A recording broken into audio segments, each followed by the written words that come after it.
There are many things that make SpongeBob nostalgic, from its visuals, its popular quotes, "1 dozen crying cows on the farm. Oh! Thanks, Farmer Brown." and characters. There is one thing that we can't forget, SpongeBob's music. There are tons of songs from SpongeBob that still live on today, taking new forms in TikTok videos and even YouTube videos, perfect for different moods and occasions, while still bringing back memories of the old days. But who are the people that are behind these songs? And how old are they? Well, let's go ahead and find out.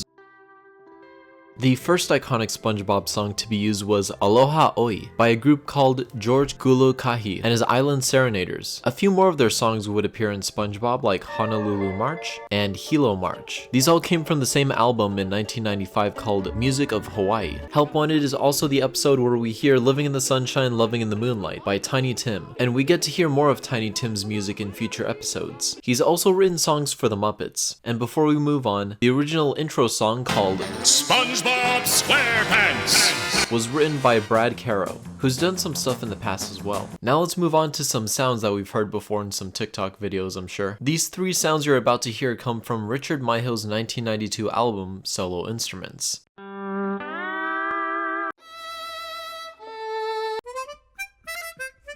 There have also been some underground songs that now have a place in pop culture thanks to SpongeBob, like Ocean Man by Ween. Who can forget I'm a Goofy Goober? The song is based off the 1984 song I Wanna Rock, which is sung by D Sinister, who makes an appearance in a future SpongeBob episode called Shell Shocked. $99.99! Also, this random segment is sung by David Lee Roth from a mashup song called Just a Gigolo. Honestly, for the longest time I've always wondered why is this here? Next up, I have to mention Sweet Victory. This song was written in 1998 and it was pretty unknown for nearly 2 decades until SpongeBob used it for the episode Band Geeks, where it surged in popularity. In 2019, it hit number 23 on the Hot Rock Songs chart after fans requested, if not demanded, that the halftime Super Bowl show would play it after SpongeBob creator Steven Hilberg passed away. So the NFL and Nickelodeon decided to play Sicko Mode.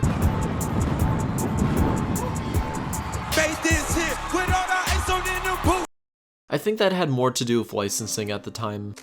Lots of licenses. Because last year in 2024, we finally got to see a proper presentation of Sweet Victory. What are these visuals? The next artist that contributed a lot to SpongeBob's soundtrack is the Hiram Olsen group. They've had songs like these. Their album released in 1994, and it appears that their music has been used the most out of any artist on the show. So now let's jump genres. Although the Hawaiian music style fits SpongeBob, the show has the ability to transcend into different genres. Like another common one that we've seen SpongeBob use is light orchestra music, or as most people refer it to, 50s infomercial music. Those hits include Waltzing Flutes by Manfred Minnich Orchestra, Screws on the Loose by Anthony Laurie, Crepe Suzette by Dolphin der Lende. Wait, it's still going? Is it gonna stop? Or I swear to God, this feature is bigger than any DJ Khaled collab ever. Although this song is better than anything he's ever made. And wow, it's still going. Okay, I'm just gonna keep this up on the screen until it ends. Anyhow, Witty Fellow by Gerhard Trede. This guy's also made a song on this album that was used in Fallout 3, and there's also the 60s music you'd hear in Hollywood flicks, or a Tarantino film, like Cha-Cha Nova by NDR Bigband, or Goodbye Samba by Fernando Mendoza. Sam Spence has had 3 songs that appear in some episodes. Some of them were originally used in the NFL in the 70s. Interesting choices. Somehow, a little bit of Dutch culture has found its way into SpongeBob, like this group called the Dutch National Folk and Dance Orchestra. We've heard 2 of their songs played before. I'm not sure how, but this fits in. It still sounds like sailor music. There's also a bit of that folk English music with tip-top polka. Polka. There's also the sailor music, or sea shanty. Robert White seems to be a big contributor to this with songs like Oyster Girls, or Dreadnought Tea Clipper, and the Rake Hornpipe. The song Drunken Sailor is the oldest song heard in SpongeBob, dating back to the 19th century. The first official record of this song existing was in 1824, used by the British melodist. The song grew in popularity throughout the 20th century in different forms of media, representing the swashbuckling sailors of the 7 seas singing together, usually like drunk. Then there's this that I don't know where it goes, Wooden Bear by Gill Flat. It's not part of an album, more or less a collab. A few artists band together to create this big album called Children, Pets, and Puppets. Now let's talk about some SpongeBob originals. One of the most iconic songs to start out with would have to be Gary Come Home. by singer and songwriter Stu. The song was recorded in 2004 and it was released in the 2005 episode Have You Seen This Snail? This song helped Stu further his career and he is now a professor at Harvard. Another iconic song would have to be Loop De Loop. This was written by Ween. Yeah, the same guys that wrote Ocean Man. This song was actually recorded in 1999, the same year that SpongeBob's first season actually launched, but it ended up in 2001's season 2 episode Your Shoes Untied. Squidward's Tiki Land was sung by SpongeBob music composer Nicholas Carr. The Campfire song was written by Dan Povenmire, who is the voice of Dr. Doofenshmirtz from Phineas and Ferb, and in a TikTok video he explains when he was first writing the song with Jay Lender, he suggested a change in lyrics. When it was Patrick's turn to sing, he was supposed to say letters, letters, letters, letters, but I guess Nickelodeon went with the original version that we got. The song Ripped Pants was written and sung by Peter Strauss and Paul Tibbitt, who has voiced a few SpongeBob characters including Doodle Bob, Potty the Parrot, King Neptune, and this existential voice. Hello. And as it gets louder, you can hear other voices from different crew members that worked on the show.